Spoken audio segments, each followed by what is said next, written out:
Bismillahirrahmanirrahim. Assalamualaikum warahmatullahi wabarakatuh. Perkenalkan, nama saya Ramanda Putri Sel. Saya dari Prodi Akuntansi angkatan 2021. Saya dari kelas E. Sekarang saya semester 1 di Universitas Nusa Putra. Di sini saya akan menjelaskan tentang globalisasi. Sebelumnya, perkenalkan dulu dosen saya, yaitu Bapak Dr. Haji Ujang Syarif Hidayat MPD. Beliau merupakan dosen mata kuliah pendidikan kewarganegaraan. Tahu gak sih kalian, menurut data dari Statista, pertengahan 2019 kemarin pengguna TikTok menginjak 500 juta user. Kemudian pada September 2020 bertambah hingga mencapai 1 miliar monthly active user atau pengguna rutin bulanan. TikTok menjadi salah satu media sosial yang ramai diperbincangkan. Berbagai konten menarik ada di sana, mulai dari yang mendidik, kuliner, hiburan, video kreatif, video lucu, dan banyak lagi. Semua memadati homepage TikTok. Dari banyaknya pengguna, mungkin kamu adalah salah satunya. Sadar gak sih, aplikasi ini yang biasa kamu mainkan adalah dampak kemajuan zaman sekarang. TikTok adalah salah satu bentuk dari globalisasi di bidang teknologi. Makanya kita jadi bisa melihat kegiatan-kegiatan yang ada di berbagai penjuru di dunia tanpa harus berkelana dan menghampiri tempat tersebut. Kamu bisa melihat berbagai hal di dunia ini. Canggih bukan? Dengan cuma tidur-tiduran, kita jadi bisa tahu banyak hal. Nah, fenomena ini sebenarnya kita pelajari loh, yaitu tentang globalisasi. Apa sih globalisasi itu? Biar makin paham tentang fenomena ini, saya akan menjelaskan sedikit tentang globalisasi. Pengertian dari globalisasi itu sendiri adalah tersebar luasnya pengaruh ilmu pengetahuan dan kebudayaan yang ada di setiap penjuru dunia ke penjuru dunia yang lain, sehingga tidak jelas lagi batas-batas yang jelas dari suatu negara. Nah, kalau menurut Selo Sumarjan, globalisasi adalah terbentuknya sebuah komunitas dan organisasi di antara masyarakat satu dengan yang lainnya, yang berbeda-beda di seluruh dunia, yang memiliki tujuan untuk mengikuti kaidah-kaidah baru yang sama. Hubungan tersebut disebabkan oleh penemuan baru seperti alat elektronik dan internet.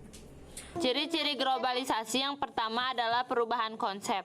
Era globalisasi membuat perubahannya antar ruang dan waktu, sehingga setiap orang akan mudah mengakses apapun. Yang kedua ada pasar dan produksi.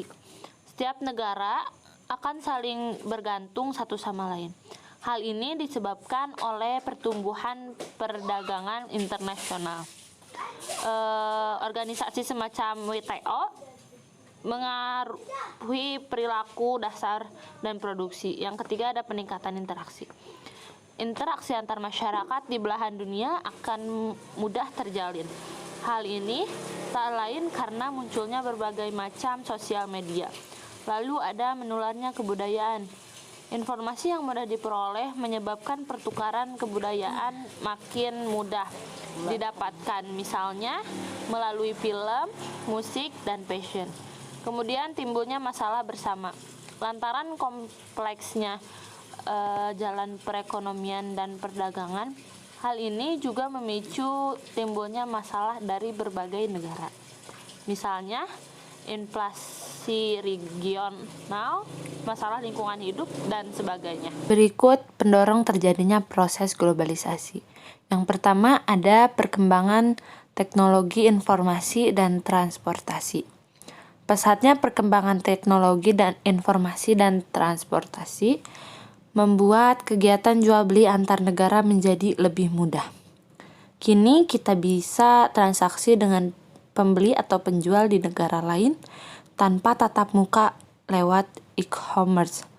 Yang kedua, ada meningkatnya kerjasama internasional.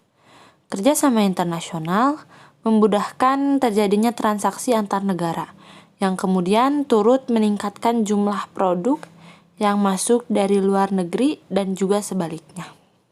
Kemudian ada kemudahan transportasi. Pengiriman barang dan jasa antar negara menjadi lebih mudah sehingga banyak produk asing yang masuk dan menjadi bagian dalam kehidupan masyarakat.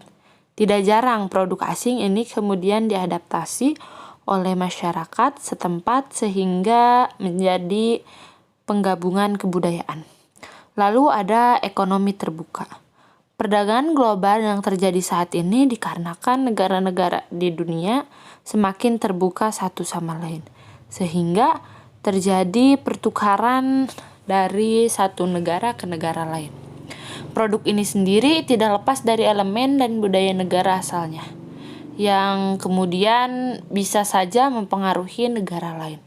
Misalnya produk kecantikan dan skincare asal Korea yang mengandung bahan-bahan yang tidak umum ditemukan di Indonesia, namun karena popularitas produk kecantikan ini membuat anggapan cantik ala Korea banyak diadaptasi oleh produk-produk lokal.